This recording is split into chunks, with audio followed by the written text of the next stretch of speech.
Right, good morning. నేను Rajesh. Welcome to news analysis. ఈరోజు ప్రధాన పేపర్లో వచ్చిన అంశాలన్నీ కూడా చూస్తే ప్రభుత్వాన్ని కూల్చే కుట్ర జరుగుతుంది బీఆర్ఎస్ పార్టీ. ఎందుకంటే ఎలాగైనా సరే ప్రభుత్వాన్ని కూల్చాలి, కుర్చీ కోసము ఇటు కేసీఆర్ కావచ్చు, కేటీఆర్ కావచ్చు తాపత్రయపడుతున్నారు అనేది ఈరోజు నిన్న డిప్యూటీ సీఎం చెప్తూ ఉన్నారు. కనీసం సలహాలు సూచనలు ఇవ్వాల్సింది పోయి ఈ కూల్చే కుట్ర ఏంటని చెప్పేసి కూడా ఆయన డిప్యూటీ సీఎం చెప్తున్నారు. అదేవిధంగా లగచర్ల ఇష్యూ అయితే మనం చూస్తున్నాం, రోజు రోజుకు అది ముదురుతూనే ఉంది. ఎందుకంటే ఇప్పటికే దానికి సంబంధించిన ప్రధాన నిందితుడిగా ఉన్న మాజీ ఎమ్మెల్యే పట్టణ నరేందర్ రెడ్డిని అరెస్ట్ చేసిన విషయం కూడా మనకు తెలిసిందే. అయితే ఆయన నేను తాజాగా అంటే మొన్నటి వరకు పోలీసుకి ఇచ్చిన స్టేట్మెంట్లో మాత్రం ఇది కేటీఆర్ చెప్తేనే చేశాము, కేటీఆర్ ఆదేశాల మేరకు ఇది చేశామని చెప్పేసి పోలీస్ స్టేట్మెంట్ ఇచ్చినప్పటికీ నిన్న ఏదైతే చెల్లపల్లి జైలుకు వెళ్ళారో మాజీ మంత్రి హరీష్ రావు కావచ్చు, అదేవిధంగా కొంతమంది సీనియర్ నేతలు వెళ్ళిన తర్వాత వెంటనే ఆయన పట్నం నరేందర్ రెడ్డి ఒక మాట మార్చినట్లు కూడా ప్రచారం జరుగుతూ ఉంది. ఎందుకంటే మొన్నటి వరకేమో ఈ రకంగా చెప్పి నిన్న వెంటనే ఉండి అసలు నాకు ఈ స్టేట్మెంటు అసలు నన్ను అడగనే లేదు పోలీసులు, అసలు అక్కడ కేటీఆర్ ఉన్నట్లు అసలు నేను చెప్పనే లేదు ఏదైతే ఆ స్టేట్మెంట్ ఉందో. సో ఇదంతా కూడా పోలీసులే రాసుకున్నారు, అసలు కేటీఆర్కి సంబంధం లేదని చెప్పేసి కూడా నిన్న మళ్ళీ ఆయన ఒక అఫిడవిట్ కూడా ఇచ్చే ప్రయత్నం చేశారు. మరి నిజంగా పోలీసులు వాళ్ళ సొంతంగా రాశారా? పట్నం నరేందర్ రెడ్డి ఏం చెప్పలేదా? మరి పట్నం నరేందర్ రెడ్డి చెప్పనప్పుడు దాడికి ముందు 2 రోజుల ముందు కూడా ఒక వీడియో చూసాం, ఒక 2 నిమిషాల వీడియో ఉంటుంది పట్నం నరేందర్ రెడ్డిది. ఏంటి అంటే ఈసారి ఈ లగచర్లకు ఎవరు వచ్చినా సరే ఫార్మాసిటీకి మీరు భూములు ఇచ్చేదే లేదు, ఎంతటి వారినైనా వదిలిపెట్టకండి, ఖచ్చితంగా దాడులు చేయండి అధికారులు, ఈ రకమైన వీడియో కూడా మనం చూసాం. మరి దాని ఆధారంగానే పోలీసులు కూడా ఆ స్టేట్మెంట్ రికార్డ్ చేశారు. మళ్ళీ నిన్న మనకు పైనుంచి కూడా ఆదేశాలు ఉన్నాయి, మనకు కేటీఆర్ కేసీఆర్ అండ ఉన్నారు అని చెప్పేసి పట్నం నరేందర్ రెడ్డి చెప్పారు. చెప్పిన తర్వాత ఆ వీడియో ఉంది, మళ్ళీ నిన్న వెంటనే ఆయన అది మాట మార్చారు. దీన్ని ఏ రకంగా చూస్తారో ఈ అంశానికి సంబంధించి కూడా మనం చర్చిద్దాం. దాంతోపాటు కేటీఆర్ కూడా నిన్న చాలా ఫైర్ అయ్యారు ముఖ్యమంత్రి పైన. ఏంటి అంటే ఎవరిదిరా కుట్ర అని చెప్పేసి ఆయన ట్విట్టర్ వేదికగా ముఖ్యమంత్రి పైన ఫైర్ అయ్యారు. కుట్ర మాది కాదు, నీకే కుట్ర జరుగుతుంది, నీ సీటే నిన్నే ఫినిష్ చేస్తారు, ఆ ఫినిష్ చేయడానికి ఇటు ఖమ్మం నుంచి అదేవిధంగా నల్గొండ జిల్లా నేతలు, మీ జిల్లా నేతలే ఫినిష్ చేస్తారు అనే విధంగా ఈ రకమైన కామెంట్ చేశారు. దమ్ముంటే అరెస్ట్ చేసుకుంటావా చేసుకోండి అనేది పదే పదే కేటీఆర్ చెప్తున్నారు. మరి కేటీఆర్కి ఏమైనా సమాచారం ఉందో తెలియదు, కానీ గత వారం రోజులుగా ఎన్నిసార్లు అరెస్ట్ చేసుకుంటారో చేసుకోండి, ఎన్నిసార్లు అయినా సరే అరెస్ట్ చేసుకోండి అనేది చెప్తున్నారు. మరి కేటీఆర్ అరెస్ట్ అవుతారు అన్న నేపథ్యంలోని మనం చూసాం, కేటీఆర్ ఇంటి దగ్గర భారీగా కార్యకర్తలు కూడా చేరుకున్నారు. కేటీఆర్ అరెస్ట్ అవుతారేమో అనే దాని ఏందో, మరి ఎందుకు ఆ రకమైన కామెంట్ చేశారు అనే అంశానికి సంబంధించి మనం చర్చిద్దాం. చర్చలో పాల్గొంటున్నారు బీఆర్ఎస్ పార్టీ సీనియర్ నాయకులు ఎమ్మెల్సీ తెక్కలపల్లి రవీంద్రరావు గారు ఉన్నారు, అదేవిధంగా బీజేపీ సీనియర్ నాయకులు వెంకటరెడ్డి గారు ఉన్నారు, అదేవిధంగా సీనియర్ జర్నలిస్ట్ రాజకీయ విశ్లేషకులు గౌరీశంకర్ గారు ఉన్నారు. మరి కాసేపట్లో కాంగ్రెస్ నుంచి ఇందిరా శోభన్ గారు కూడా లైవ్లో జాయిన్ అయిపోతారు. ముందుగా రవీంద్రరావు గారు గుడ్ మార్నింగ్ అండి.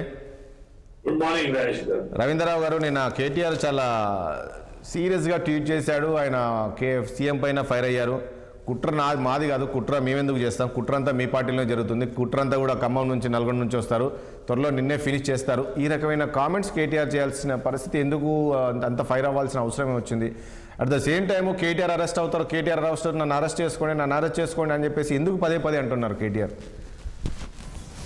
గుడ్ మార్నింగ్ రాజేష్ గారు, మీకు పెద్దల గౌరీశంకర్ గారికి, పెద్దల వెంకటరెడ్డి గారికి నమస్కారాలు తెలియజేస్తూ, ఇప్పుడు విషయం ఏంటంటే నిన్న ఆ లగచర్ల గ్రామానికి సంబంధించిన ట్రైబ్స్ అంతా వచ్చిన మహిళలు, వారి ఆవేదన, వారు చేసిన ప్రయత్నం, వారు చేసిన పోరాటం, గత 8-9 నెలల నుంచి చేసిన తిరుగుబాటు, ధర్నాలు, గొడవలు, రాద్ధాంతం అన్ని కూడా చెప్తున్నారు. ఇంత చేసినా కూడా ఒక పద్ధతిగా మమ్మల్ని డీల్ చేసిన వాళ్ళు లేరు, మాట్లాడిన వాళ్ళు లేరు.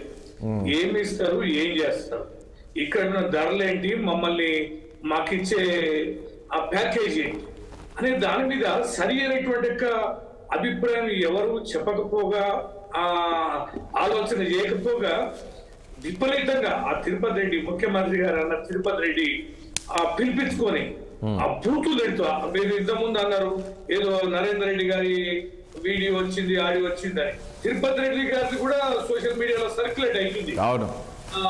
ఆయన మాట్లాడిన బూతులు, ఆయన మాట్లాడిన వార్నింగ్లన్నీ కూడా విపరీతంగా సర్క్యులేట్ అవుతాయి. అయితే వారు ఎంతసేపు ఏంటంటే దౌర్జన్యపూరితంగా భూములు గుంజుకోవడానికి ప్రయత్నం చేస్తున్నారు. 40-50 లక్షలు ఉన్న భూములకి అసలు ఏమి ఇస్తారు, ఏంటి, అందరి ఊర్లకు ఊర్లు పోతున్నాయి, తండలకు పోతున్నాయి, ఉన్న భూములన్నీ పోతున్నాయి. ట్రైబ్స్ కి ఉన్న భూములతో ఉన్న అనుబంధం మీకు తెలియదనేది కాదు.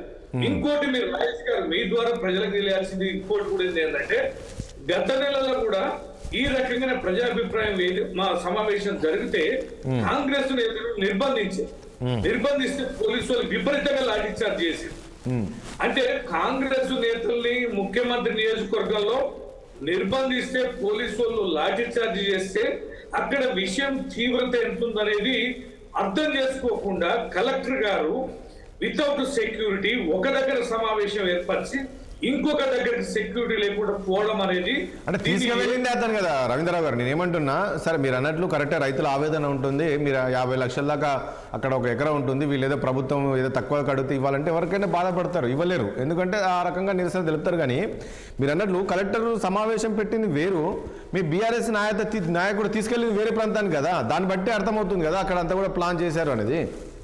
మీరు రాజేష్ గారు ఇంత అమాయకంగా ముఖ్యమంత్రి నియోజకవర్గంలో ఉంటారా? ఒక కలెక్టర్ ఉంటాడా? ఇంటెలిజెన్స్ లేదా, పోలీసు లేదా, భద్రత లేదా, దాని మీద 8-9 ఏళ్ల నుంచి జరిగిన ప్రక్రియకు సంబంధించినటువంటి ఆలోచన లేవా? ఊరికనే కలెక్టర్ వీడు పిలిచిండు వాడు పిలిచిండు అని లగేసుకొని ఎక్కడ పడితే అక్కడ పోతారా? ఇప్పుడు ఎక్కడైనా ల్యాండ్ ఎక్విజిషన్, ఇప్పుడు మనం మూసీ చేస్తున్నాము, హైడ్రా చేస్తాము, మూసీ ఇళ్లను ప్రభుత్వ స్థలాలని కట్టిరు కదా, వాళ్ళు చెరువులలో కూడా ప్రభుత్వ స్థలాలని కట్టిరు కదా, అక్కడ కూల్చేటప్పుడు కానీ అక్కడ తీసుకునేటప్పుడు కానీ ఎన్ని పోలీస్ బలగాలు ఉంటాయో, ఎంత భద్రత ఉంటుందో చూడండి. అక్కడ దాడులు చేయలేరు. మీరు ఎప్పుడైనా భద్రత ఉంది, పటిష్టవంతంగా ఉంది అని అంటే మాట్లాడేవాడు జాగ్రత్తగా మాట్లాడు. కడుపులో ఆవేశం ఉన్నవాడు భద్రత లేదు, పోలీసులు లేరు, మమ్మల్ని అడ్డుకుంటూ లేడు అన్నప్పుడు అది కట్టలు తెగుతాడు. అది ఏమైతుంటే ఒక మానియాలాగా ఒకరి నుంచి ఒకడు మాట్లాడుతుంటాడు, ఇంకోటి ముందు అడిగేస్తాడు. కాదండి రవీంద్రరావు గారు, ఎందుకు రవీంద్రరావు గారు, ప్రభుత్వం ఏ కార్యక్రమం తీసుకున్నా దాన్ని ప్రజల్ని రెచ్చగొట్టే ప్రయత్నం బీఆర్ఎస్ పార్టీ చేస్తుంది అని అంటున్నారు. దాంతోపాటు ఈ ప్రతి డే 1 నుంచి కూడా ఏదైతే కాంగ్రెస్ సర్కార్ ఏర్పడిన డే 1 నుంచి కూడా ఈ ప్రభుత్వం కూలిపోతుంది, ఈ ప్రభుత్వం కూలిపోతుంది, ఎందుకు పదే పదే చేస్తున్నారు? నిన్న కూడా అదే చర్యలు అట్లున్నాయి రాజేష్ గారు, చర్యలు అట్లున్నాయి. మొన్న దీపావళి సందర్భంగా గృహప్రవేశం చేసుకున్న రాజు చేసుకున్న దాన్ని చేసి అబాస్పాలు కాలేదా? మీకు తెలియదా రాజేష్ గారు? ప్రజలకి అది ఏ సంకేతం పోయింది? 25 మంది ఫ్యామిలీ మెంబర్స్ కూర్చుంటే దాడులు చేసి కేసులు పెట్టడం ఏందనేది అది అబాస్పాలే.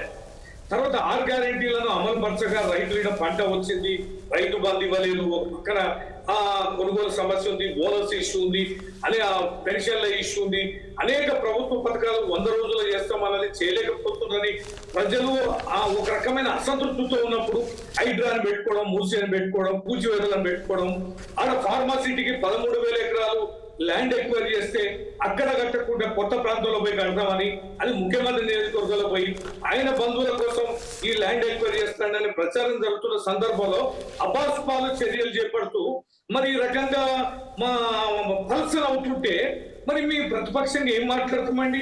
మేము ప్రతిపక్షంగా మాట్లాడుతుంటాం, కానీ అవకాశం కల్పించొద్దు కదా. కాదండి రవీంద్రరావు గారు, నేను ఏమంటున్నా రవీంద్రరావు గారు, ప్రతిపక్షంగా మీరు మాట్లాడి ప్రతిపక్షంగా ప్రభుత్వానికి సలహాలు సూచనలు ఇవ్వాలి తప్ప ఇలాంటిది ప్రజలను రెచ్చగొట్టే కార్యక్రమాలు చేయొద్దు కదా. ప్రజలను రెచ్చగొడితే ఎప్పుడు కూడా రెచ్చిపోరు, మేమే పల్సన్ అవుతాం, మేమే అబాస్పాలు అవుతాం. కానీ ప్రజల యొక్క ఆవేశాలు, ప్రజల యొక్క ఆ రకమైనటువంటి సందేహాలు కానీ అసహనాన్ని కానీ ఖచ్చితంగా ప్రతిపక్ష పార్టీలు అండగా ఉంటే చెరదీస్తాయి. దానికి ఏ రకమైన సందేహం లేదు. అది వారైనా చేసిండు, మేమైనా చేసిండు.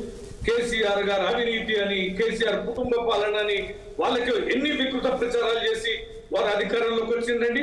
అంటే వారు చేసిన తక్కువ అనుకుంటారా?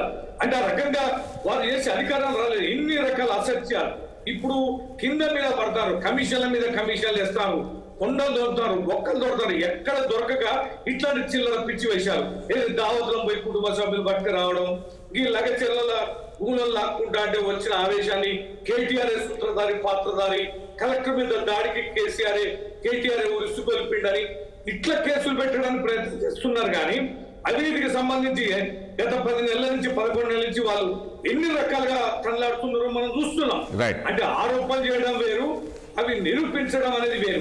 రాజకీయ పార్టీలు చేస్తాయి, కానీ ప్రభుత్వం చేస్తున్న చర్యలు ఏంటో ఒకసారి చూడండి. Right, okay. వెంకటరెడ్డి గారు, ఏంటి నిన్న ఈ లగచర్ల ఇష్యూకి సంబంధించి కేటీఆర్ పాత్ర ఉందంటారా లేదంటారా? బీజేపీ ఎలా చూస్తుంది దీన్ని?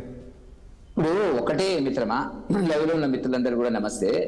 ఇప్పుడు జరిగినటువంటి లగచర్లలో జరిగినటువంటి ఏదైతే దాడి అంటున్నారు, కలెక్టర్ గారేమో దాడి కాదు ప్రతిఘటన అంటున్నారు. సరే ఏదైతేనేమి కొంత ఇబ్బందికరమైనటువంటి వాతావరణం.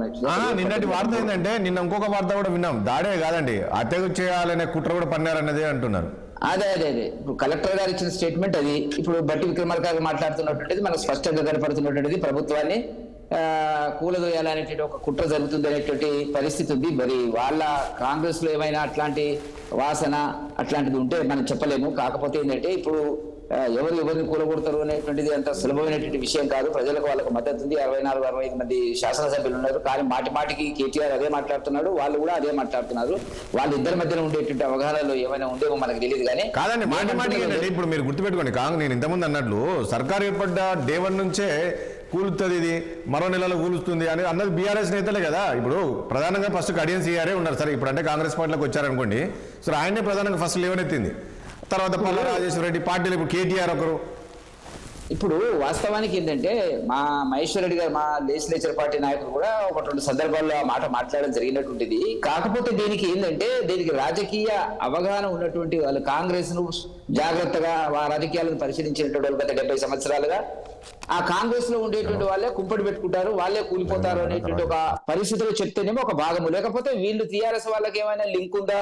ఇప్పుడు చెప్తున్నారు, వాళ్ళు చెప్తున్నారు 20 మంది వస్తారు, 25 మంది వస్తారని కాంగ్రెస్ వాళ్ళు చెప్తున్నారు. వీళ్ళు మా దగ్గరికి వస్తారని చెప్పి వీళ్ళు చెప్తున్నారు. వాళ్ళిద్దరికి తెలిసినట్టు, ఎందుకంటే ఇద్దరు కూడా నిష్ణాతులు పార్టీ ఫిరాయింపులు కానీ, కొనడం కానీ, అమ్మడం కానీ శాసనసభ్యులు. ఎందుకంటే గత టీఆర్ఎస్ గవర్నమెంట్ 10 సంవత్సరాల కాలం లోపల 45 మంది శాసన మండలి శాసన సభ్యులని పార్టీ ఫిరాయించినటువంటి సందర్భం అనేటువంటిది. కాబట్టి వాళ్ళు సిద్ధహస్తులు. భారతీయ జనతా పార్టీకి సంబంధించినంత వరకు పార్టీ ఫిరాయింపులు మేము ప్రోత్సహించము. ఎవరైనా ఎన్నికైనటువంటి శాసనసభ్యుడు పార్టీ ఫిరాయించి కాకుండా మా పార్టీలోకి రావాలనుకున్నప్పుడు రాజీనామా చేయాలనే కోణంలోనే మేము సలహాలు ఇస్తున్నాము. ఆ పద్ధతిలోనే మా పార్టీ ముఖ్యంగా ఒక సిద్ధాంతపరంగా కొనసాగుతున్నటువంటి సందర్భం. కాబట్టి వాళ్ళిద్దరి మధ్య ఈ కూలగొట్టడము కూల్చడము అనేటువంటిది 2 పార్టీలకు సంబంధించిన విషయం అది. కాబట్టి వాళ్ళ అవగాహనతో చేస్తున్నారా లేకపోతే అది పక్కన పెడితే వెంకటరెడ్డి గారు విషయం ఏంటంటే మొన్న జరిగిన ఘటన అయితే దీన్ని బీజేపీ సమర్థిస్తుందా ఏంటి, అది ఎట్లా చూస్తుంది? బీజేపీ రైతుల పక్షాన ఉంటుందండి. రైతుల పక్షాన్ని ఎక్కడ ఉన్నా కూడా అంటే అంత మాత్రం చేత మీరు అడగొచ్చు నన్ను, మీరు వ్యతిరేకమా స్వాధీనం చేసుకోవడానికి, భూముల స్వాధీనం చేసుకోవడానికి, పారిశ్రామిక సంస్థలను నెలకొల్పడానికి, లేకపోతే ఇతరత్ర ప్రజా ప్రయోజనాల కోసం ఏమైనా భూమి తీసుకోవచ్చు అనడానికి మేము వ్యతిరేకం కాదు. కాకపోతే ఏంటంటే వాళ్ళ సమన్వయం చేసి ఒప్పించి శాంతపరిచి సరి అయినటువంటి నష్టపరిహారాన్ని చెల్లించేటువంటి పద్ధతి లోపల చర్చలు జరిగి మా బీజేపీ పాలిత రాష్ట్రాల్లో చాలా రాష్ట్రాల్లో జరుగుతున్నాయి. 18-19 రాష్ట్రాల్లో మాకు అక్కడ జరగడం లేదా ఓ పద్ధతిలో జరుగుతున్నట్టు. కాకపోతే ఇక్కడ ఏం జరిగిందంటే రేవంత్ రెడ్డి గారు తీసుకున్నటువంటి స్టాండ్ ఏదైతుందో ఒకవైపున ఏంటంటే మహేశ్వర్ దగ్గర ఉన్నటువంటి ముచ్చింతల్లోనేమో రాగానే ఆయన మీకు జ్ఞాపకం ఉండి ఉండొచ్చు, అసలు లేదు ఫార్మాసిటీ లేదన్నాడు. 13,000 ఎకరాలు అంటే 19,500 ఎకరాలు కేసీఆర్ జమానాలు అది స్వాధీనం చేసుకునే ప్రయత్నం చేసి అనేక కేసులు కోర్టులో ఉన్నప్పటికీ 12,500 ఎకరాలు నేను ఆ ప్రాంతం వాడిని స్వాధీనం చేసుకున్నటువంటి సందర్భము. మళ్ళీ ఇప్పుడు అక్కడ మళ్ళీ ఫార్మాసిటీ ఉంటుంది అని చెప్తున్నారు. ఇక్కడ ఫార్మాసిటీ ఉంది, అక్కడ ఫార్మాసిటీ ఉంది అనేటువంటి మనకు అర్థం కానిటువంటిది.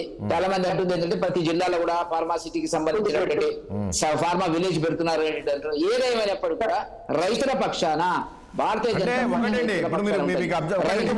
వెంకటరెడ్డి గారు మీరు అంటున్నారు ఫార్మాసిటీకి ఇక్కడ ఆల్రెడీ భూసేకరణ జరిగింది, ఇక్కడ అయినాక అక్కడ ఎందుకని. కానీ ఆ రోజు నుంచే ప్రతిపక్షంగా ఉన్నప్పటి నుంచే కాంగ్రెస్ చెప్తూ వచ్చింది ఏంటంటే ఫార్మాసిటీ అనేది ప్రజలకు దూరంగా ఉండాలి అనేది. వాళ్ళు పదే చెప్పారు. దానికి అనుగుణంగానే ఈ రోజు ప్రజలకు దూరంగా ఉండేందుకే అక్కడ ఏర్పాటు చేస్తున్నామని చెప్పారు కదా. నేను ఉండొచ్చు, నేను కాదంటే లేను. ఏదైనప్పటికీ కూడా మిత్రమా రైతులతో సంప్రదించి వాళ్ళ నష్టపరిహారం కాంపన్సేషన్ అనేటువంటిది చట్టబద్ధంగా, ఎందుకంటే 2013 చట్టాన్ని తెచ్చిందే కాంగ్రెస్ మన్మోహన్ సింగ్ గారు ఉన్నటువంటిది. దాని ప్రకారం చెల్లిస్తున్నారా దీని ప్రకారం చెల్లిస్తున్నారా అనేటువంటి దాని కింద వాళ్ళను చేయాలి తప్ప ప్రతిపక్ష పార్టీలు రాజకీయం చేస్తాయి. ఇప్పుడు టీఆర్ఎస్ చేసిందంటే చేసి ఉండొచ్చు. ఇప్పుడు ఎవరి ప్రయోజనాలు వాళ్ళకు ఉంటాయి. దాంట్లో ఎవరు కావాలని చేసినారా, దానికి ఫోన్ ట్యాపింగ్ ఏంది, ఏం జరిగింది అనేటువంటి జరుగుతున్నటువంటి ఇప్పుడు అక్కడ కూడా జరుగుతుంది. జరిగిన తర్వాత దోషులైనటువంటి వాళ్ళ మీద కేసులు పెట్టడం అనేటువంటి జరుగుతుంది. కానీ రాజకీయ కోణంలో ఏం జరుగుతుంది అనేటువంటి విషయాల గురించి మనం ఆలోచించాలి.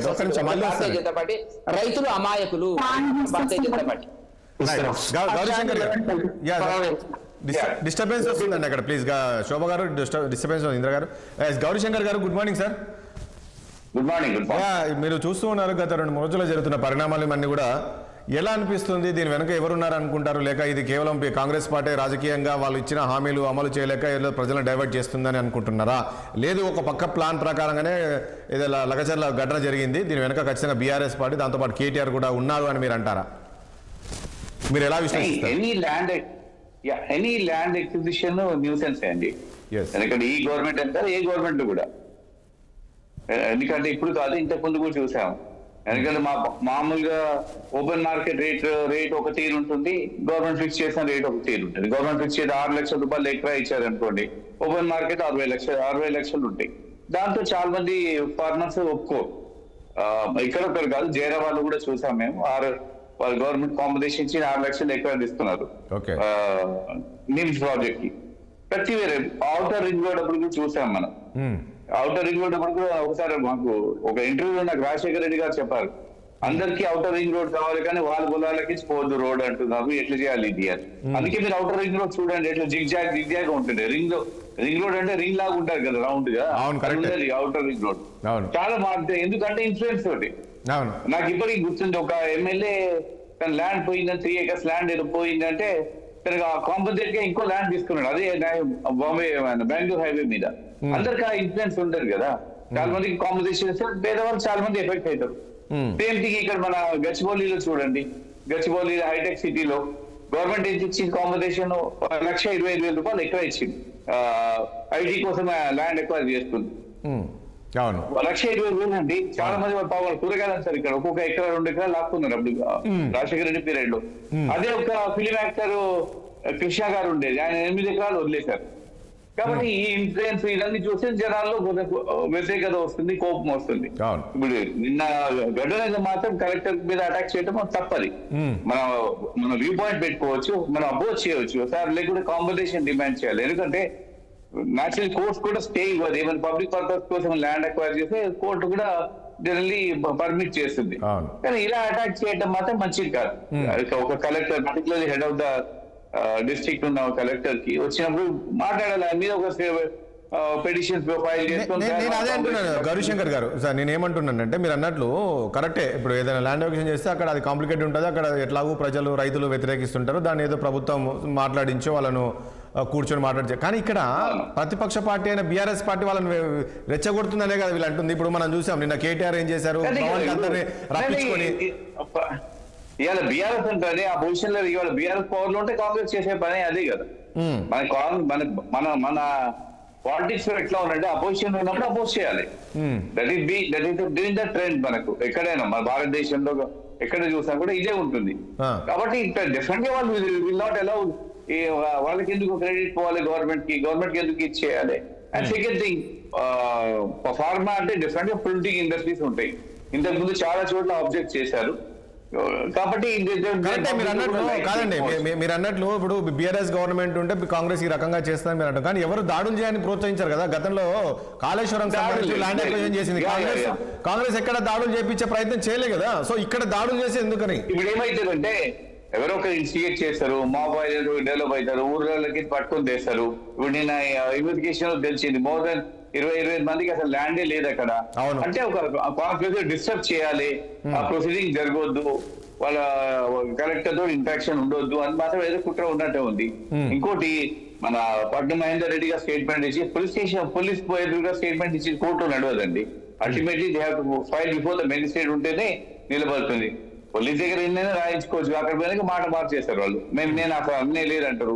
అంటే ఇక్కడ పోలీస్ భయానికి ఏదో కొట్టగలరు, వాళ్ళు బెదిరిస్తారు, భయానికి వాళ్ళు స్టేట్మెంట్ ఇస్తారు. తర్వాత కోర్టు జడ్జి దగ్గర వెళ్ళాక సార్ నాకు భయపెట్టించిన నేను స్టేట్మెంట్ ఇవ్వలేదంటారు. So this is the quite common. కానీ ఏదైనా కానీ పబ్లిక్ పర్పస్ కోసం గవర్నమెంట్ ల్యాండ్ అక్వైర్ చేసే మార్కెట్ లో ఉన్నది కొంచెం మంచి కాంపన్సేషన్ ఇచ్చేసి వాళ్ళని సంజాయించి తీసుకోవడం మంచిది, కానీ వాళ్ళని ఇబ్బంది పెట్టి తీసుకోవడం మంచిది కాదు. అది అండ్ ప్రాబ్లం ఏంటంటే ప్రతి మనకి ల్యాండ్ అక్విజిషన్ ఇదే ప్రాబ్లం డెవలప్ అవుతుంది.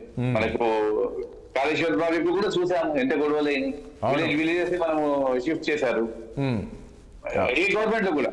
అవుటర్ రింగ్ రోడ్ అదే అయింది. కాబట్టి ప్రతి ప్రాజెక్ట్ లో ఉంటుంది. రీజన్ ఏంటంటే basically difference in the rate.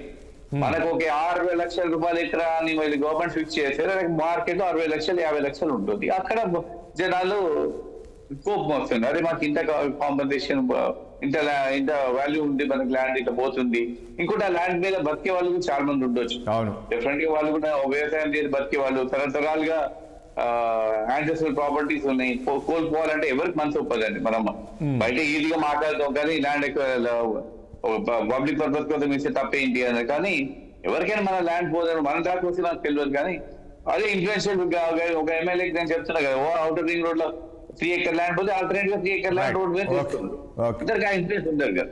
Right, okay. Indrashobhan గారు చూస్తూ ఉన్నాం గత 2-3 రోజులు జరుగుతున్న పరిణామాలు. నిన్న కేటీఆర్ తెలంగాణ భవన్లో చూసాం. కేటీఆర్ మొత్తం ఈ లగచర్లకు సంబంధించిన గ్రామస్తులతో అందరూ కూడా ఆయన సమావేశం అయ్యారు. ఎట్టి పరిస్థితుల్లో ఇచ్చేది లేదు, మీరు ఏం చేస్తారో చూసుకో, మీరు వచ్చేది లేదనే విధంగా ఆయన చెప్పారు. వాళ్ళకు కూడా ప్రజలు కూడా కొన్ని సలహాలు సూచనలు ఇచ్చారు. మరొకటి, సీఎం పైన తీవ్ర స్థాయిలో ఆయన ఫైర్ అయ్యారు. ఏంటంటే ఇక నిన్ను ఏమంటారు, కుర్చీ నుంచి లాగేయడానికి మేము అవసరం లేదు, ఓకే, కూల్చే కుట్ర మేము చేయాల్సిన అవసరం లేదు, మీ పార్టీలనే ఉన్నారు, ఖమ్మం నుంచి అదేవిధంగా నల్గొండ నుంచి స్టార్ట్ అవుతుంది అనే విధంగా కొన్ని కామెంట్ చేశారు. ఏం చెప్తారు దీనికి సంబంధించి? ఫస్ట్ ఆఫ్ ఆల్ ప్యానెల్ లో ఉన్నటువంటి సోదరులకు మరియు 60 ప్రేక్షకులకు గుడ్ మార్నింగ్ అండి. తెలంగాణ రాష్ట్రంలో జరుగుతున్నటువంటి రాజకీయాలు ఈ సమాజం చాలా క్షుణ్ణంగా పరిశీలిస్తుంది. ఎందుకు అనంటే ప్రభుత్వం ఒక కార్యక్రమాన్ని చేసినప్పుడు ఆ కార్యక్రమానికి ప్రతిపక్షాలు కూడా తమ వంతు సహకరించాల్సిన బాధ్యత ఉంది. ఎందుకంటే ఇది ఒక రేవంత్ రెడ్డి గారి ఇంటి కోసమో, రేవంత్ రెడ్డి గారి చుట్టాల కోసమో, రేవంత్ రెడ్డి గారి పర్సనల్ గా చేసే పని కాదు ఇది. ముఖ్యమంత్రి గారి పర్సనల్ కాదు ఇది. ప్రజల సంక్షేమం కోసం చేసేటువంటి పని కోసం గతంలో కూడా అదే ముఖ్యమంత్రి అల్లుడి కోసమే చేస్తున్నారని పదే చెప్తున్నారు కదండి. ఇప్పుడు ఆల్రెడీ ముచ్చర్ల దగ్గర మొత్తం ల్యాండ్ సేకరించాము, ఇక్కడ పెట్టాల్సింది పోయి కేవలం వాళ్ళ అల్లుడి కోసము అక్కడ చేస్తున్నారనే కదా వీళ్ళు పదే అంటున్నారు, వ్యతిరేకిస్తుంది. ఇప్పుడు ఒకటి చెప్తాను మీకు, కొడంగల్ అనేది సీఎం గారి కాన్స్టిట్యున్సీ. కొడంగల్ అనేది మీరు కూడా మహబూబ్నగర్ బిడ్డనే. కొడంగల్ ఏరియా అనేది వెరీ డ్రాట్ ఏరియా. అక్కడ ఉపాధికి చాలా కష్టమైన పరిస్థితి. అలాంటప్పుడు ప్రజలకు ఉపాధి కల్పించడం కోసం ఒక కార్యక్రమాన్ని తీసుకుంటే ముఖ్యమంత్రి కాబట్టి డెఫినెట్ గా ప్రాజెక్ట్ ఆయన చేంజ్ చేసుకునే రైట్ ఆయనకు ఉంటుంది కదా. ఆయన కాన్స్టిట్యూన్సీ డెవలప్ చేసుకోవాలి. ఇంకే వెనుకబడ్డ మహబూబ్నగర్ అంటే చాలా వరకు వెనుకబడ్డటువంటి జిల్లా కదా. ఆ జిల్లాకి కొంచెం ఉపాధి పెంచాలన్న ఆలోచించడం మంచిదే కదా అది. మరి అదే కేసీఆర్ గారు చూసినట్లయితే మీరు ఏమంటారు, మన కొండపోచమ్మకు సంబంధించిన అయినా మల్లన్న సాగర్ అయినా, మల్లన్న సాగర్ 50 TMs అక్కడ కట్టాల్సిన అవసరం ఉండిందా? లేదు కదా. అలా ఫామ్ హౌస్ కోసం కట్టుకున్నారని మనం 10 సార్లు మాట్లాడినాం. అక్కడ ల్యాండ్ అక్విజిషన్ కోసం మేము పోరాటం చేసినాం, న్యాయ పోరాటం చేసినాం, ప్రజాక్షేత్రంలో పోరాటం చేసినాం. కానీ ఇట్లా దాడులు చేయలేదే. మీరు దాడి చేశారు, వాళ్ళ పైన లాఠీ చార్జ్ చేయించారు, బతుకమ్మ పాట పాడితే జైలుకి తీసుకెళ్లి కొట్టిన దాఖలాలు మీకున్నాయి. ఆ చరిత్ర అంతా ఈ సమాజం ఇంకేం మర్చిపోలే. 11 ఏళ్ళైంది మీరు పోయి. మీ యొక్క గుర్తులు, మీ యొక్క గాయాలు ఇంకా ఈ సమాజంలో ఇంకా కనబడుతూనే ఉన్నాయి, ఇప్పటి వరకు కూడా ఉన్నాయి. ఇవాళ సిరిసిల్లకు సంబంధించినటువంటి ఇసుకకు సంబంధించినటువంటి వాళ్ళ యొక్క బాధితుల యొక్క పరిస్థితి, ఇవాళ సంసారానికి పనికిరాని పరిస్థితిలో ఉన్నారు వాళ్ళు. ఇవన్నీ కనిపిస్తలేవా? ఖమ్మం జిల్లా బేడిలేసింది కూడా ఉందంటారు 100% కదా. ఇప్పుడు శుద్ధపూస మాటలు చెప్పొద్దు అంటున్నా. అందుకనే సత్తారి చంద్రునికి నేనే కేర్ ఆఫ్ అడ్రస్ లెక్క మాట్లాడితే ఈ సమాజం మిమ్మల్ని హర్షించదంటున్నా. దట్టు కేటీఆర్ కు మాట్లాడే నైతిక హక్కు లేదంటున్నా నేను. 10 సంవత్సరాలు షాడో ముఖ్యమంత్రిగా పాలించినటువంటి నీవు ఈ రాష్ట్రంలో ఒక కలెక్టర్ పైన, అధికారుల పైన భయభ్రాంతులకు గురి చేసే విధంగా దాడి చేపిస్తామని అడుగుతున్నాను నేను. ఇవాళ నరేందర్ రెడ్డిని అరెస్ట్ చేస్తే అది కుట్ర అని మాట్లాడతారా మీరు? నరేందర్ రెడ్డి అనేటువంటి ఆయన ఫోన్ కాల్ రికార్డ్ ద్వారా కదా పోలీసులు అరెస్ట్ చేసింది. దాంట్లో ఎవరు మీ పేరు చెప్పలేరా? వాళ్ళు చెప్పినారు కదా. సో మరి ఇదే ఇప్పుడు నేను డీజీపీ గారిని క్లియర్ అడగదలుచుకున్నా ఈ సందర్భంగా. గవర్నమెంట్ మనది అయినప్పటికీ కూడా నేను డీజీపీ గారిని అడుగుతున్నాను. ఇవాళ పూర్వపరాలు పరిశీలించినట్లయితే డెఫినెట్ గా అక్కడ జరిగినటువంటి నేపథ్యంలో కాల్ రికార్డ్ లో కానీ, కాల్ మాట్లాడిన నేపథ్యంలో కానీ సదరు నాయకుడు ఇప్పుడు వర్కింగ్ ప్రెసిడెంట్ గా ఉన్నటువంటి కేటీఆర్ గారి పేరు చెప్పినారని చెప్పేసి వచ్చినటువంటి నేపథ్యంలో పోలీసు ఎందుకు ఇంత తాసారం చేస్తుందని అడుగుతున్నాను. రేవంత్ రెడ్డి గారు జస్ట్ డ్రోన్ ఎగరేస్తేనే ఆ డ్రోన్ కి సంబంధించి తీసుకెళ్లి జైల్లో పెట్టినారు కదా. ఇంట్లో ఉంటే అర్ధరాత్రి బెడ్రూమ్ నుంచి లాక్కపై అరెస్ట్ చేశారు కదా. ప్రతిపక్షంలో ఉన్న నాయకుడిని లాస్ట్ టైం మీరు చేస్తున్నారు కదా. మరి ఇప్పుడు పోలీసు వ్యవస్థ ఎందుకు పనిచేస్తున్నది అట్లా అడుగుతున్నాను నేను. భయపడుతున్నారా కేటీఆర్ కి అని అడగాల్సిన పరిస్థితి ఏర్పడుతున్నది రాష్ట్రంలో. కాబట్టి ఇవాళ ఈ సమాజం పట్ల ఒక మంచి పని చేసినప్పుడు పార్టీలకు అతీతంగా ఆ కార్యక్రమాన్ని సహకరించాలి. అందులో అవకతవకలు జరిగినప్పుడు డెఫినెట్ గా ఎత్తి చూపాలి, అది మీ బాధ్యత. పాలక పక్షంగా మీరు చేసేదాన్ని ప్రతిపక్షంగా మీరు ప్రశ్నించాల్సిన బాధ్యత మీ పైన. కానీ దాడుల ద్వారా ప్రశ్నించడం కాదు కదా. రాజకీయ అస్తిత్వం కోసం మీరు ఇవాళ ఎంత దానికైనా దిగజారే పరిస్థితికి వస్తే ఎట్లా 11 నెలలకే మీరు 10 నెలలు చేసిన దానికి సమాజం భరించింది కదా. మేము ముఖ్యమంత్రి రేవంత్ రెడ్డి ఉంటే చూడలేకపోతున్నారంటారా? ఇప్పుడు ఎగ్జాక్ట్లీ నేను ఏం చెప్తున్నా అంటే బామార్ది గారు బామార్ది అని చెప్తున్నారు. కందాల ఉపేందర్ రెడ్డి బిడ్డ మొగుడు రేవంత్ రెడ్డికి బామార్ది ఎట్లా ఫోకస్ ఉంటే మస్తుగా ఉండొచ్చండి. రెడ్డిలలో ఉంటారు కదా, ఉండేది కొద్ది మంది కాబట్టి. అట్లాంటి అంత మాత్రం ఆయన స్వయం బామార్దియా? అలా అక్కనేమన్నా రేవంత్ రెడ్డికి ఇచ్చినారా? కాదు కదా. ఎందుకు అట్లా వేగంగా ఆరోపణలు చేస్తారు? బామార్ది అనగానే ఈ తెలంగాణ సమాజం కామన్ మ్యాన్ కి అది కనెక్ట్ అవుతుంది కాబట్టి చెప్పాలి. ఇప్పుడు అది పోయింది, మళ్ళీ ఇప్పుడు అల్లుడు ముచ్చట తీసుకొస్తారు బయటకు. ఎందుకు ఇట్లా ఇవన్నీ? ఇప్పుడు బిజినెస్ మ్యాన్లు రాజకీయాల్లో ఉన్నారు. బిజినెస్ మ్యాన్స్ రాజకీయాల్లో వచ్చినప్పుడు ఆటోమేటిక్ గా వాళ్ళు టెండర్లు వేసినప్పుడు ఆ టెండర్ల ప్రకారంగా ఎవరికి వెళ్లే కాంట్రాక్ట్ వాళ్ళకి వెళ్తాయి. అయినా సుజన్ రెడ్డి కాంట్రాక్ట్ మీరే కదా ఇచ్చింది. వాస్తవాలు తెలియవు ఈ సమాజానికి. చదువుకోలేనటువంటి కొంత అన్ఎడ్యుకేటెడ్ గా ఉన్నటువంటి వాళ్ళు చెప్పింది వింటారు.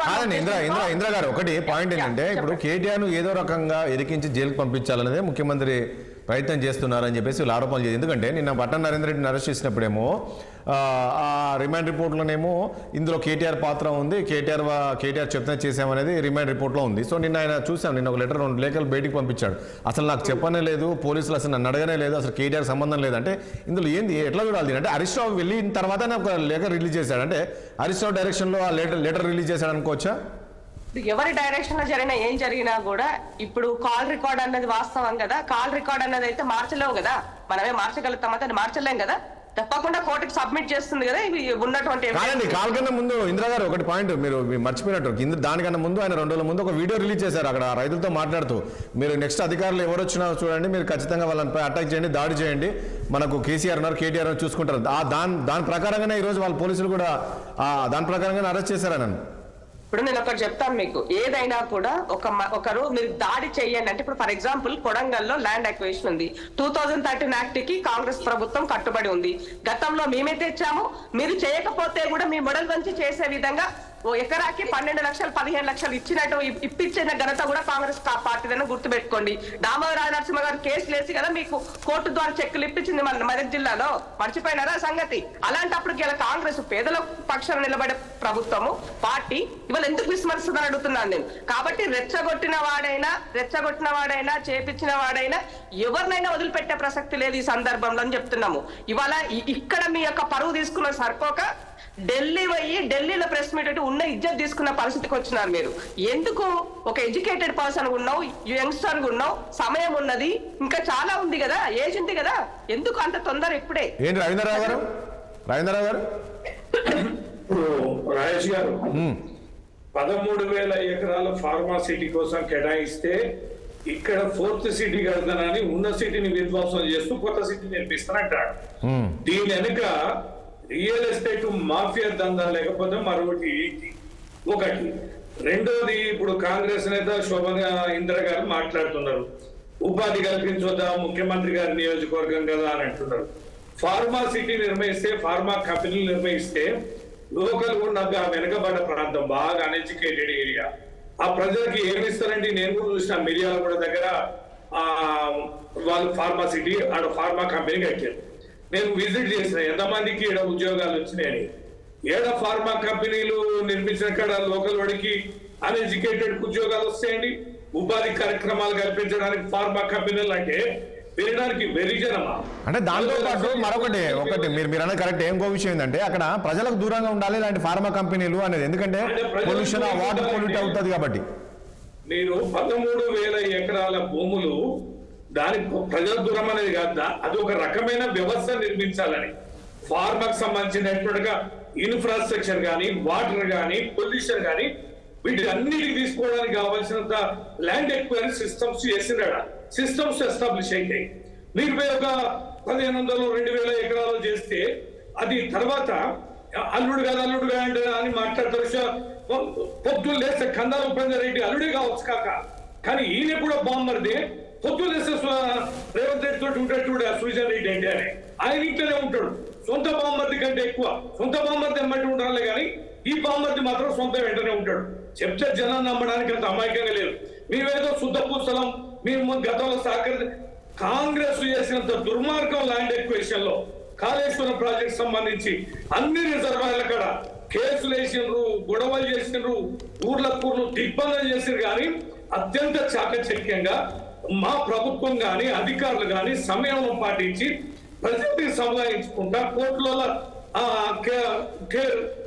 ఎక్కడండి రవీంద్రరావు గారు రాత్రి ఊర్లు ఖాళీ చేయించారు కదండి. రవీంద్రరావు గారు మీ ఆయనలో కూడా చూసాం కదా, రాత్రి ఊర్లు ఖాళీ చేయించారు. ఎక్కడో కిలోమీటర్ల దూరంలో పోలీసులను పెట్టి బ్యారికేడ్లు పెట్టి ఎవరిని లోపలికి రాని పరిస్థితులు మనం చూసాం. అవన్నీ ఉన్నాయి కదా, కొన్ని ఘటనలు ఉన్నాయి కదా.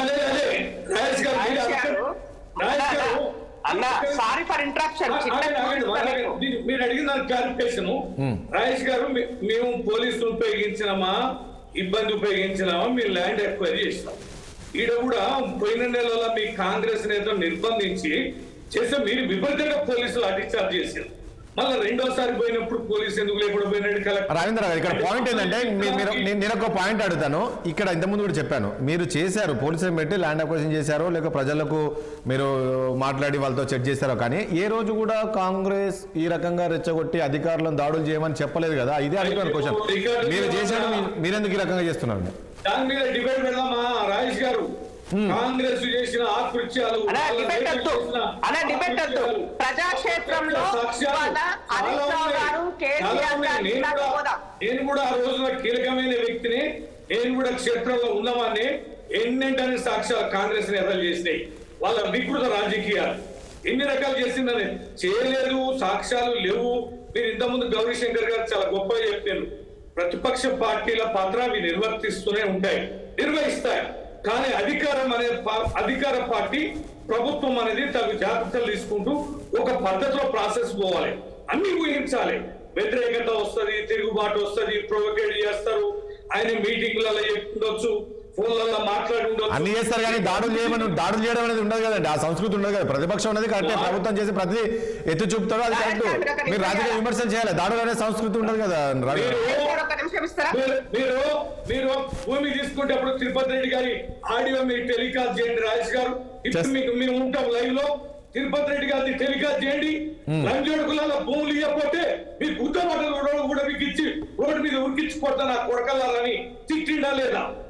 అత్యంత పరుషమైన భాష మాట్లాడిందా లేదా?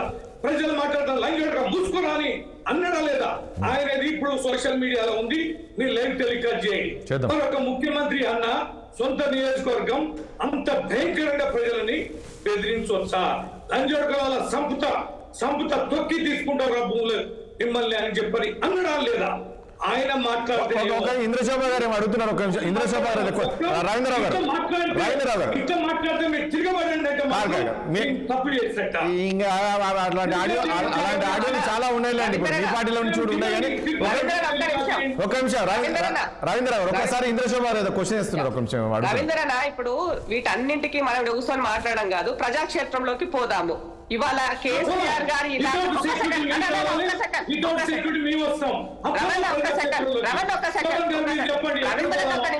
రవీంద్రన్ ఒక్క నిమిషం. ఇప్పుడు మనం గతంలో మాట్లాడినాము, ఇప్పుడు కూడా మాట్లాడేంత భాగస్వాములే ఉన్నాం మనం. కాబట్టి మనం మాట్లాడుకోవాలి. సాక్ష్యాలు చెప్తున్నా, నేను సాక్ష్యం చెప్తున్నా. కేసీఆర్ గారి ఇలాకా, హరీష్ రావు గారి ఇలాకా, దుబ్బాక, గజ్వేలు ఆ ఏరియా మనం పోదాం. మల్లన్న సాగర్ బాధితుల కాడ కూర్చుందాం, ఏం జరిగింది కనుక్కుందాం. ఇవాళ నేను చెప్పింది మీరు ఖండించొద్దు, మీరు చెప్పింది నేను ఖండించొద్దు. మనం పోదాం, ఇదే 60 సాక్ష్యాలు ఏం చేశారని అడుగుదాం. వాళ్ళని సాక్ష్యం ఉంటుందా? గాయాలు మానలే, మీరు ఎన్ని చెప్పినా కూడా అది. ఇవాళ ఈ ప్రభుత్వం తప్పు చేస్తే ఎక్కడ తప్పు చేస్తుందో మీరు ఎత్తి చూపండి, మేము దాన్ని స్వీకరించడానికి సిద్ధంగా ఉన్నాం. ముఖ్యమంత్రి చాలా క్లియర్ గా చెప్పారు. ఏమని? ఇక్కడ విషపూరితమైనటువంటి కంపెనీలు రావు, దానికి నాది బాధ్యత, నేను చూసుకుంటా మీకు అని చెప్పారు. ఒకటి. రెండోది, ప్రభుత్వం ఒక పని చేసినప్పుడు ల్యాండ్ అక్వైర్ చేస్తుందని మీకు కూడా తెలుసు. దాంట్లో ఇప్పుడు లగచర్లలో కేవలం 156 ఎకరాలు మాత్రమే లగచర్లలో మనం అక్కడ అక్వైర్ చేసేది. ఆగస్టులో నోటిఫికేషన్ ఇచ్చారు. సో ఆ సందర్భంగా కలెక్టర్ గారు చాలా సామరస్యంగా అతనితో మాట్లాడుతున్నారు, వాళ్ళతో కూర్చొని ఆయన చర్చిస్తున్నారు. ఆ సందర్భంలో దాడికి దిగాల్సినటువంటి అవసరం ఉండదా? అధికారులను కొడితే ఏమన్నా వస్తుందని అడుగుతున్నా. రాజకీయంగా రండి, బస్తీమే సభ, మీరేందో మేమేందో తెలుసుకుందాం. కానీ అధికారుల పైన దాడి చేయడం అన్నది మనము దీనిని మనము స్వీకరిస్తామని అడుగుతున్నాను. కేటీఆర్ గారు రేపు రాబోయే ఇంద్ర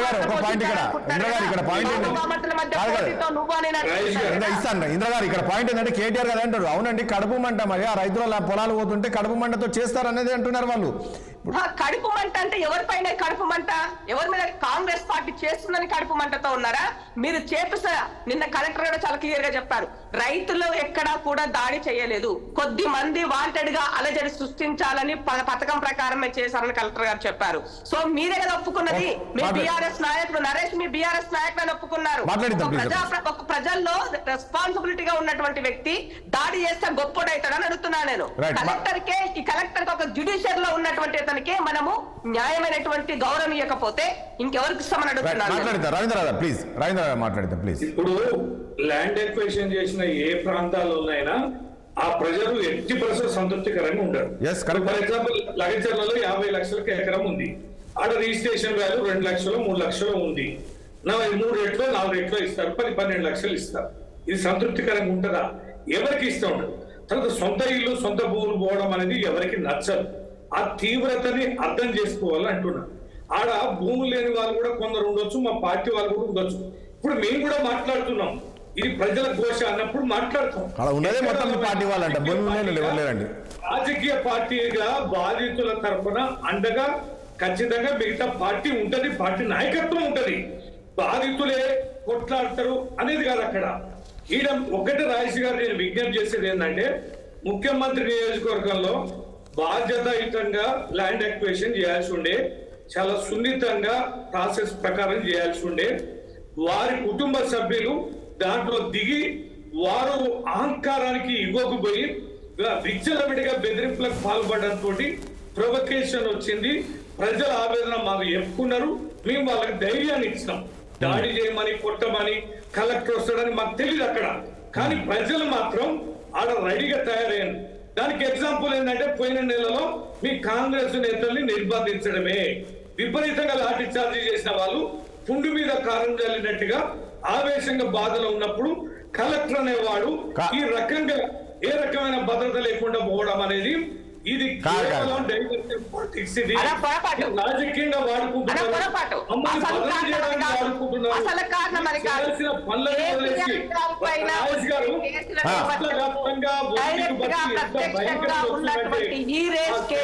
ఓపెనింగ్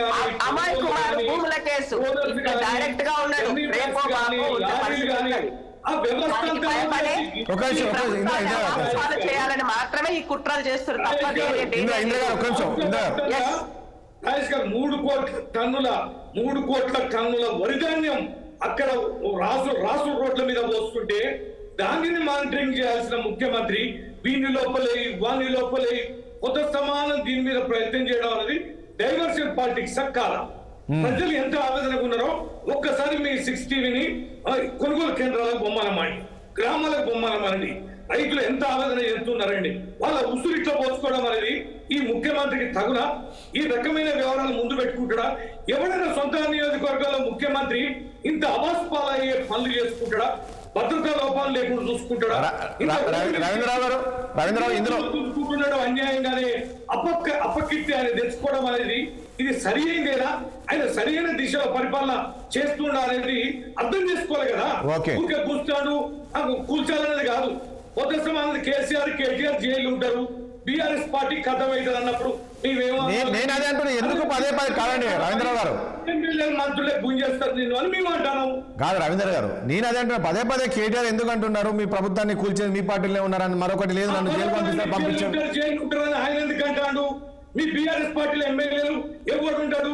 అందరూ దుకాణాలు ఎత్తేస్తారు, పార్టీకి తాళం పడుతుంది, కేసీఆర్ కేటీఆర్ కుటుంబం జైల్లో ఉంటుందని కొత్త సమాన 800 సార్లు ఎన్ని వేదికల మీద మాట్లాడి చిల్డ్రన్స్ డే అదే ఏ పాలది అది ఎక్కడ మన సెక్రటరీ ముందు పెట్టిన పిల్లల మీటింగ్ లో కూడా కేసీఆర్ గారిని అడ్డగోలుగా తిట్టే విగ్రహం పెట్టేటప్పుడు ఏం పద్ధతి అండి? నెహ్రూ జయంతి రోజున అంటే ఏ సమావేశంలో కూడా కేసీఆర్ ని కేటీఆర్ ని తిట్టకుండా జైలు పంపుతాం అనకుండా తాగుబోతు తిరుగుకుండా భాష మాట్లాడకుండా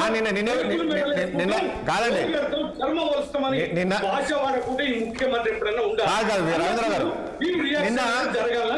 రాజేంద్ర గారు ప్లీజ్, నిన్న ముఖ్యమంత్రి గారు అన్నారు ఈ పిల్లలతో మాట్లాడుతూ, ఏ రోజైనా మన ముఖ్యమంత్రి 10 ఏళ్ళు ముఖ్యమంత్రి ఉన్నారు, ఏ రోజైనా మీ మధ్యలోకి వచ్చారా, మీ దగ్గర మాట్లాడారని. వాళ్ళు కూడా అన్నారు లేదు, ఎప్పుడు ముఖ్యమంత్రి మేము చూడలేదు, మాట్లాడలేదు, ఈ రకంగా మీరాకు వచ్చేసి అని చెప్తున్నారు. ఇది ప్రజాపాలన అంటే అనేది నిన్న ముఖ్యమంత్రి గారు చెప్పారు. ఓకే, పర్వాలేదు. వెంకటరెడ్డి గారు ఏంటి ఈ అంశంలో బీజేపీ మాత్రం ఆచితూచి మాట్లాడుతుంది ఏంటి? ఒకవైపు ముఖ్యమంత్రి కావచ్చు, అది కాంగ్రెస్ నేతలు చెప్తున్నారు బీఆర్ఎస్ బీజేపీ చీకటి ఒప్పందం ఏ రకంగా ఉందనేది తెలిసింది. మొన్న కేటీఆర్ వెళ్ళొచ్చారు. ఈ రోజు ఇంతమంది అధికారుల పైన, వైఎస్ఆర్ అధికారి పైన దేశంలో ఎప్పుడు కూడా జరగని ఈ రకంగా దాడి జరుగుతుంటే కనీసం బీజేపీ ఖండించాల్సింది పోయి ఇదంతా కూడా ప్రభుత్వం వైఫల్యాలను అంటే డైవర్ట్ చేయడానికి ఇవన్నీ చేస్తుంది. ఈ రకమైన కామెంట్స్ ఎంతవరకు కరెక్ట్ అని?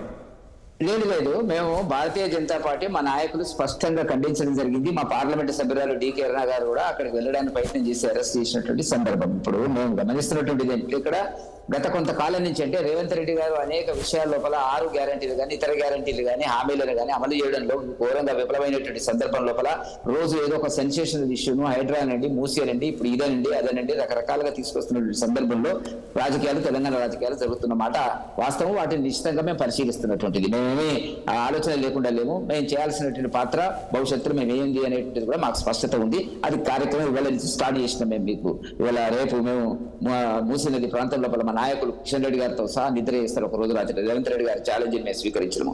ఒకటి, ఇప్పుడు కొడంగల్లో జరిగినటువంటి ఏదైతే ఉన్నదో ఈ 2 పార్టీలు లోకసభ ఎన్నికల తర్వాత బీఆర్ఎస్ పార్టీ ఓడిపోయిన తర్వాత, ఘోరంగా ఓడిపోయిన తర్వాత పార్లమెంట్ ఎన్నికల్లో జరిగినటువంటి ఘోర పరాజయం, డిపాజిట్లు కూడా సరిగ్గా దక్కనటువంటి బీఆర్ఎస్ పార్టీని ఎట్లైనా వెంటిలేటర్ మీద ఉన్నటువంటి పార్టీని ఎట్లా లేపి కూర్చుండబెట్టాలనేటువంటిది రేవంత్ రెడ్డి గారు కాంగ్రెస్ యొక్క ఢిల్లీలో జరుగుతున్నటువంటి ఒక కుట్ర. అదొక వ్యూహాత్మకమైనటువంటిది. ఎందుకంటే భారతీయ జనతా పార్టీ చాలా ముందుకు వచ్చింది. 15% ఓట్లు అసెంబ్లీ నుంచి 36% ఓట్లు వచ్చింది. 8 సీట్లు గెలిచినారు. కాంగ్రెస్ అధికారంలో ఉన్నప్పుడు కూడా సమానమైనటువంటి పార్లమెంట్ లోక్సభ ఎన్నికలు మాకు ఘన విజయం ప్రజలు మోదీ గారి నాయకత్వం లోపల ఇవ్వడం జరిగింది అనేటువంటిది వాళ్ళు భరించలేకపోతున్నారు. కాబట్టి వాళ్ళు చేసింది ఇదే. టీఆర్ఎస్ నాయకులు చేసినటువంటిది భూసేకరణకు సంబంధించినటువంటి అనేక అరాచకాలు మేము ఉన్నాం. అప్పట్లో నేను కోదండరావు గారితో పనిచేస్తున్నాను.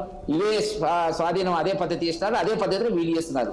కాబట్టి మన ఇద్దరం కూడా చేసేటువంటి కార్యక్రమం ఒకటే ఉన్నది. కాబట్టి కుటుంబ పాలన. ఇప్పుడు సృజన్ రెడ్డి గారు అన్నారు. సృజన్ రెడ్డి గారు బ్యాక్ స్టోరీ ఏందో అందరికి తెలియదా? సృజన్ రెడ్డి గారు, కవిత గారు అందరి గతంలో రేవంత్ రెడ్డి గారు అందరు ఒక్కొక్క కంపెనీలో డైరెక్టర్లుగా ఉన్నటువంటి సందర్భం అండి. ఇప్పుడు ఉన్నారా లేరా అనేటువంటిది వేరే సంగతి.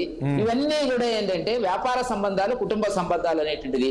సృజన్ రెడ్డి గారు, జయపాల్ రెడ్డి గారు మాజీ కేంద్ర మంత్రి, కాంగ్రెస్ సీనియర్ నాయకుడు, అతని యొక్క వెంకటరెడ్డి గారు మీరు ఒక పాయింట్ చెప్పారు కదా. వెంకటరెడ్డి మీరు ఇక్కడ ఒక పాయింట్ చెప్పారు ఏంటంటే ఇప్పుడు ఈ ప్రభుత్వం కావచ్చు, ప్రతిపక్షంగా బీఆర్ఎస్ పార్టీ చేస్తున్న ఈ రాజకీయ డ్రామానా మీరు ఏమంటారు? దీన్ని పూర్తిగా మీరు అంటే నిశ్చితంగా పరిశీలిస్తున్నారా? పరిశీలించి ప్రజల్లోకి వెళ్ళబోతారా? ఏం చేయబోతున్నారు? రేపు మా కిషన్ రెడ్డి గారు 25 పాయింట్స్ మూసీ ప్రాంతంలో 25 పాయింట్స్ మేము లొకేషన్ సెలెక్ట్ చేసినాము. పార్లమెంట్ సభ్యులు కిషన్ రెడ్డి గారితో సహా రేపు సాయంత్రం 4 గంటల నుంచి తెల్లారి సండే నాడు 9 గంటల వరకు మేము అక్కడే వాళ్ళతో అక్కడే పడుకుంటాము, అక్కడే తింటాము, వాళ్ళు పెట్టింది తింటాము, అక్కడే ఉంటాం అనేటువంటి మా కార్యక్రమాలు మాకు ఉన్నాయి. డిసెంబర్ 1 నుంచి 5 రోజులు మేము అన్ని నియోజకవర్గాల లోపల మా నాయకులు, కార్యకర్తలు 1 సంవత్సరం కేసీఆర్ మన రేవంత్ రెడ్డి పాలన మీద మేము యుద్ధం ప్రకటించడం జరుగుతున్నటువంటిది. కాకపోతే ఏంటంటే ప్రజలు నవ్వుకుంటున్నారు. వీళ్ళు చేసిందంటే వాళ్ళు చేసిందంటే ఏదో చేస్తారని చెప్పి వీళ్ళు వస్తే వీళ్ళు కాంగ్రెస్ అంటే పరిపాలన ఉంది. అలా కేసీఆర్ ను మనం ఓడిస్తే అదే పద్ధతిలో అవునండి. ఎక్కడ చేయనిస్తున్నారు? ప్రజలు రెచ్చగొడుతున్నారనే కదా ప్రభుత్వం అంటుంది. ఏ కార్యక్రమం చేసినా ఏదో రకంగా అడ్డుపుల్లు వేయడం, ప్రజలు రెచ్చగొట్టారండి. ఇప్పుడు అడ్డుపుల్లు ఎవరు వేయరండి. ఇప్పుడు ఎగ్జాంపుల్ హైడ్రా ఉందండి. హైడ్రా తీసుకున్నారు, మూసి పునరుజ్జీవనం తీసుకున్నారు. ఎగ్జాంపుల్ హైడ్రా తీసుకుంటే అక్కడికి వెళ్ళి అక్కడ రెచ్చగొట్టడం. ఇప్పుడు మూసి ప్రక్షాళన చేయాలి కదండి. మూసి అయితే చూసాం, హైదరాబాద్ నడిబొడ్డ ఉంది. రాను ఎంత పొల్యూషన్ ఉంటుందో మీ అందరికి తెలుసు.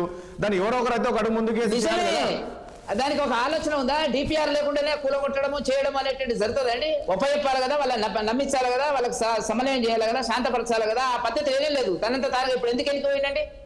హైడ్రా తీసుకున్నాడు. గడ్డిపేట చెరువులు, గడ్డిపేట పరిహారక ప్రాంతంలో ఉన్నటువంటి అందరి నాయకుల యొక్క, ముఖ్యంగా కాంగ్రెస్ నాయకుల యొక్క లిస్టు అక్రమంగా కట్టినటువంటి వాటి గురించి చెప్పండి. అందరు కాంగ్రెస్ పార్టీలో ఉన్నారు. ఇప్పుడు సలహాలు సూచనలు ఇవ్వండి. అదే ముఖ్యమంత్రి అదే చెప్పారు కదా, మీరు సలహాలు సూచనలు ఇవ్వండి, మీ ఆలోచన సూచనలు. ఒక రోజున మీటింగ్ పెట్టాడా? ఒక రోజున పార్టీకి లిఖితపూర్వకంగా అన్ని పార్టీలను కలిపి మీటింగ్ పెట్టే పరిస్థితి. రోజు మీడియా కనపడ్డప్పుడల్లా ముఖ్యమంత్రి గారు మాట్లాడితే ఎట్లండి?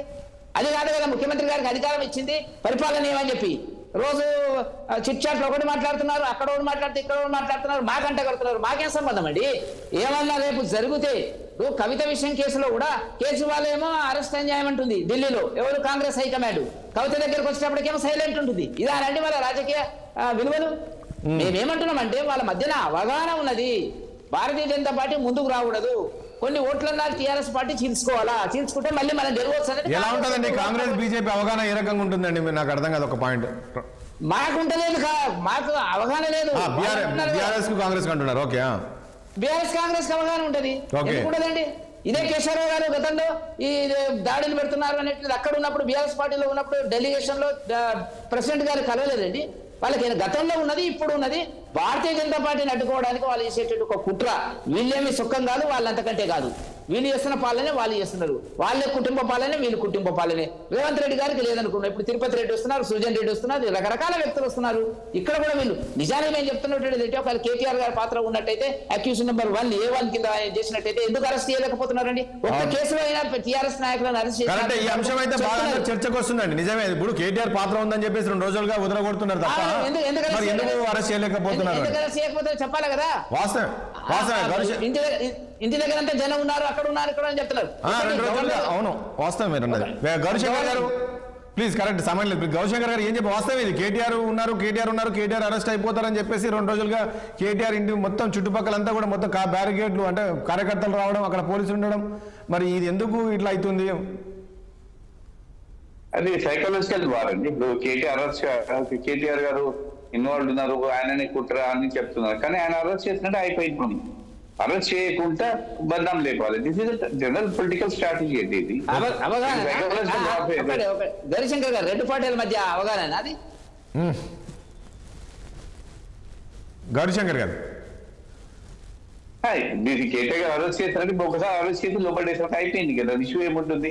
అరెస్ట్ చేయకుండా ఏంటంటే కుట్రలో పాల్గొన్నారు, ఆయన టెలిఫోన్ కాల్స్ అని ఆయనకి ఉన్నది 40 సార్లు మాట్లాడారు. ఇవన్నీ చేస్తా ఉంటే ఒక బిల్డప్, మెమెంటో బిల్డప్ చేయాలి, టెంపో బిల్డప్ చేయాలి, ప్రజలు బద్నాం చేయాలి పార్టీని. అంతే general strategy adopted by political parties అందరూ అడాప్ట్ చేసేది అదే.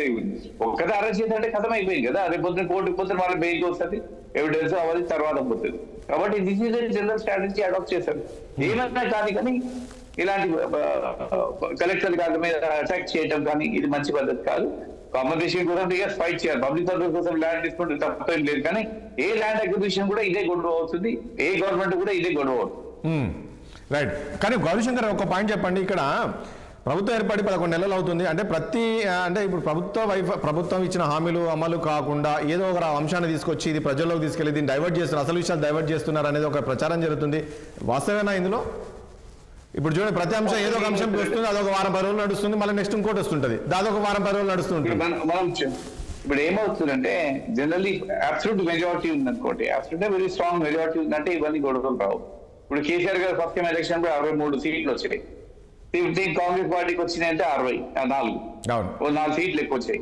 కాబట్టి గవర్నమెంట్ నడిపారంటే రిస్కీ. ఒక 3 ఎమ్మెల్యేస్ అటు ఇటు అయినారంటే గవర్నమెంట్ పడిపోయే పరిస్థితి ఉంటుంది. కాబట్టి అపోజిషన్ పార్టీ కూడా వీళ్ళని అటాక్ చేశారు, టెన్షన్ లో పెట్టేశారు.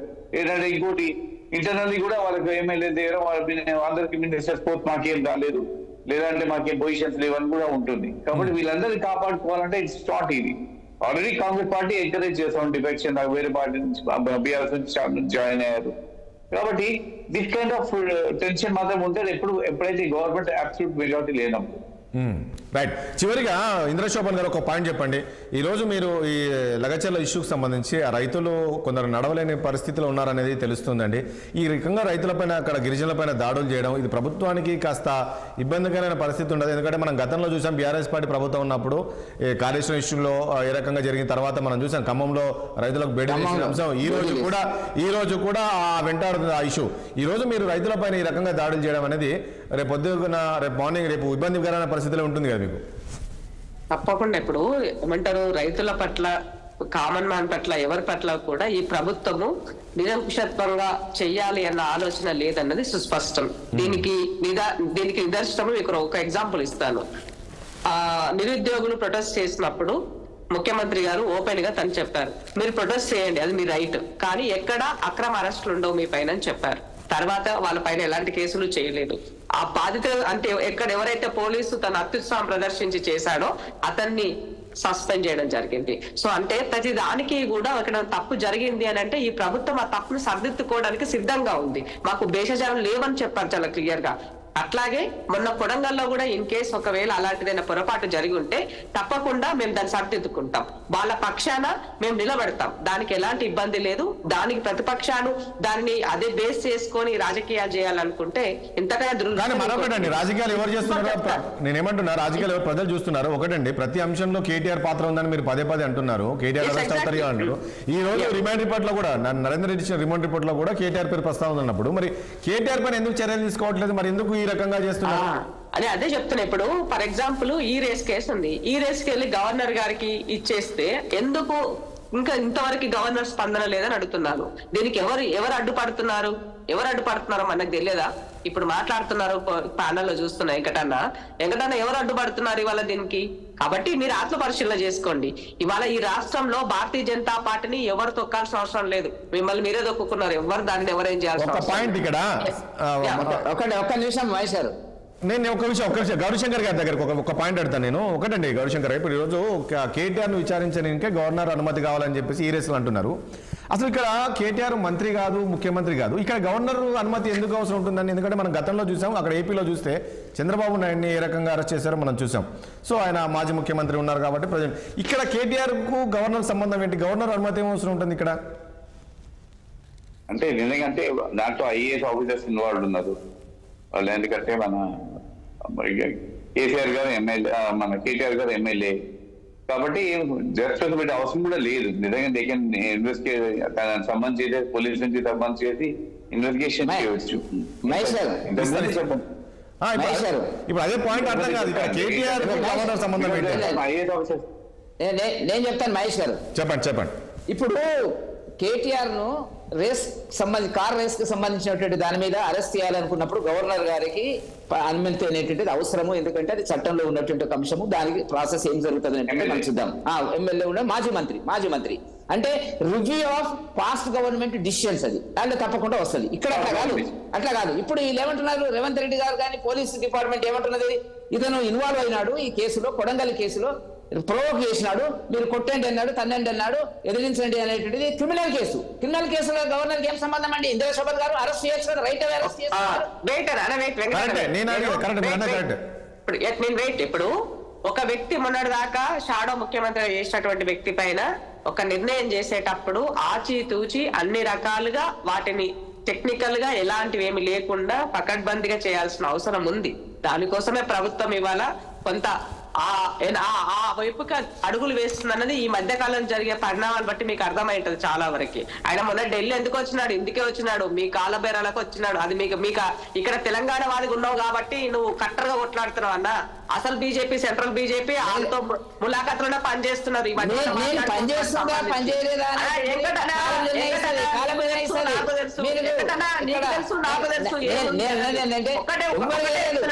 ఒక్కటే తెలంగాణ వాదులుగా తెలంగాణ మంచి కోసం పనిచేసిన మనలాంటి వాళ్ళం, ప్రజా గొంతుకులుగా ఉన్నారు మనలాంటి వాళ్ళం. తప్పును తప్పుగానే మాట్లాడాలి, ఒప్పును రెండో విషయం ఈ రాష్ట్రంలో జరిగేటువంటి దాంట్లో ప్రతి విషయంలో బీఆర్ఎస్ 10 సంవత్సరాలు పాలించిన పాలన ప్రతిదీ కూడా ఒక అడుగు ముందుకేసినాం అంటే మీ ఆనవాళ్ళు కనబడుతున్నాయి మీరు చేసిన తప్పులు. కాబట్టే రేవంత్ రెడ్డి గారు ప్రతి దగ్గరలో ముఖ్యమంత్రి గారు కేసీఆర్ గారు ఉచ్చారణ చేసి ఎత్తి చెప్పాల్సిన పరిస్థితి ఏర్పడుతుంది. అయితే కేసీఆర్ గారు ఒక ప్రధాన ప్రతిపక్ష నాయకుడిగా ఇప్పటి వరకు ఆయన ఫామ్ హౌస్ కే పరిమితమైన తప్ప ఒక్కనాడు బయటకు వచ్చి మాట్లాడట్లేదు. అదే కొడుకు మాత్రము ఆయన 2 అడుగులు ముందుకేసి, ఇద్దరు బాబా మంత్రులు మాత్రము 4 అడుగులు ముందుకేసి ప్రతి దాన్ని మాట్లాడుతున్నారు. కాబట్టి మీరు 4 రోజులు వెయిట్ చేయాల్సిన అవసరం ఉంది. ఇప్పుడు ఏ తప్పును మీరు ఎత్తి చూపినా ఆ తప్పు వెనక మీరే ఉన్నారు, దానికి కారణం మీరే ఉన్నారు. ఆ కారణాలు ప్రజల ముందు కాదండి. మీరు ఇంద్ర గారు మీరేమో కేటీఆర్ అక్కడికి వెళ్ళి బీజేపీ వాళ్ళని కలవడానికి మీరు అంటారు. కేటీఆర్ చెప్తున్నాడు నేను ప్రతిదీ ఈ రోజు ప్రభుత్వం తీసుకున్న ఏవైనా సరే ఢిల్లీలో నేను ప్రశ్నిస్తాను, ఢిల్లీలో నిలదీస్తాను, ఢిల్లీ పెద్దలు తెలవాలి. అక్కడ ఢిల్లీలో ఉన్నారు మీ అధిష్టానము, మీ ఢిల్లీ బీజేపీ మీ అధిష్టానం అనుకోవాలి కదా. అప్పుడు నేను అంతే కదా అర్థం అదే కదా. రవీంద్రరావు గారు బీఆర్ఎస్ అధిష్టానం ఢిల్లీలో ఉంది అంటున్నారు. ఇక మళ్ళీ దాని జోలికి పోను కానీ ఒక మాట నేను చెప్తాను చివరిగా. సమయం లేదు ప్లీజ్. అయితే 6 గ్యారెంటీల అమలు సంబంధించి 100 రోజుల్లో చేస్తామన్న హామీని నెరవేర్చుకోలేక తల్లాడుతూ కింద మీద పడుతూ వీరు కొన్ని విషయాలు ఎత్తుకున్నారు.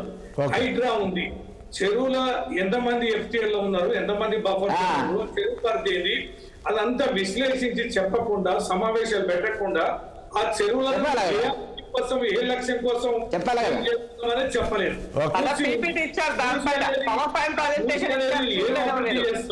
మూసి వెనుక ఉద్దేశం ఏంటి, ఎంత ఖర్చు అవుతుంది, ఏం చేస్తామని అది చెప్పలేదు. తర్వాత ఈ భూములకు సంబంధించి రైతులను సమన్వయం చేసుకోలేదు.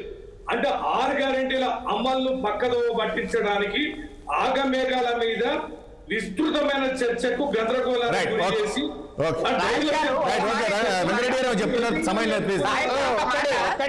ఇందిరా శోభన్ గారు ప్రజాస్వామ్య హక్కులకు పరిరక్షణగా ముఖ్యమంత్రి గారు ఎప్పుడు ఉంటాడు అనేటువంటి దానికి నేను ఆయన కేసీఆర్ గారు అనుసరించినటువంటి విధానం లోపలనే చాలా వేగంగా పోతున్నాడు ఈ విషయం.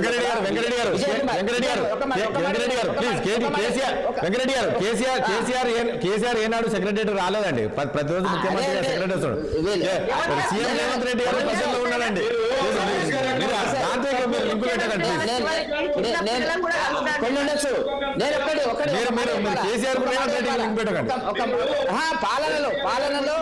పాలనలో అవినీతిలో అదే పద్ధతిలో ఉంటున్నాడు.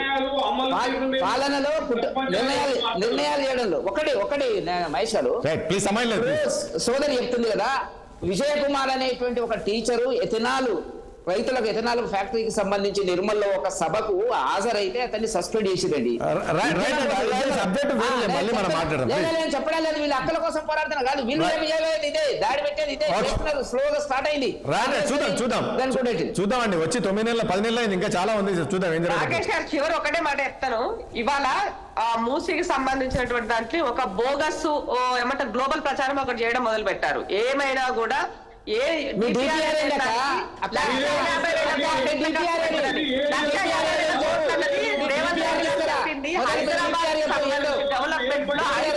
మూసీకి సంబంధించి ఎక్కడ ఖాళీ చేయించలేదు, ఏం చేయలేదు. డిపిఆర్ ఏంటో చెప్పక్క నేను ఎట్టక ముందుకే మాట్లాడుతున్నాను. ATM అదే ATM లాగా దాన్ని ట్రీట్ చేస్తారు. ఎట్లా ATM అవుతుందా? అదేమో చూద్దాం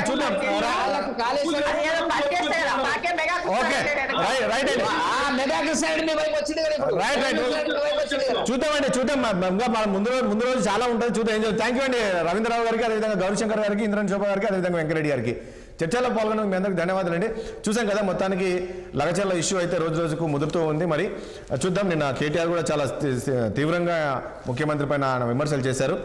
ముఖ్యమంత్రిని దించే ప్రయత్నం జరుగుతుంది, అది మేము కాదు, కుట్ర చేయాల్సిందే, మీ పార్టీలో కుట్ర చేస్తారంటున్నది అనేది చెప్తూ ఉన్నారు.